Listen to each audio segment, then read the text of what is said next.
નિવૃત્ત શિક્ષકોની ભરતી અંગે નારાજગી સામે આવી છે। શાળા સંચાલક મંડળે વ્યક્ત કરી છે નારાજગી। શાળા સંચાલક મંડળે સરકારને પત્ર લખીને રજૂઆત કરી છે। નિવૃત્ત શિક્ષકોના સ્થાને બેરોજગાર શિક્ષકોની ભરતી કરવાની માંગ કરી।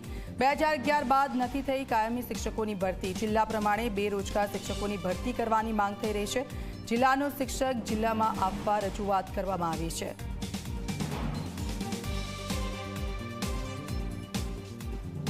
शिक्षक आवे खूब आनंदनी बात है। अमारो क्लासरूम खाली नहीं पड़े, अमारा बाळकोने खूब अनुभवी शिक्षकों भणावशे एनो आनंद है।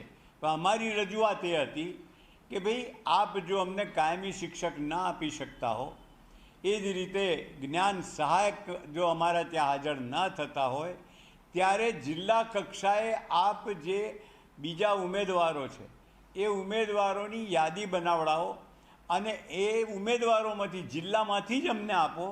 BA BEd BSc BEd એટલે તાલીમી સ્નાતક તાલીમી અનુસ્નાતક છે, જૂની ટાટ છે, પાસ થયેલા છે જેને તક નથી મળી કે દ્વિસ્તરીય ટાટવાળા છે ને જે જ્ઞાન સહાયકમાં નથી જતા પણ પોતાના જિલ્લામાં જો તક મળતી હોય તો ચોક્કસ જવા તૈયાર છે। તો આ બધાને ધ્યાને લઈ અને સરકારે અભિગમ આ સેન્ટ્રલાઇઝના બદલે વિકેન્દ્રીકરણ કરવું જોઈએ, ડીઓ પર ભરોસો રાખવો જોઈએ।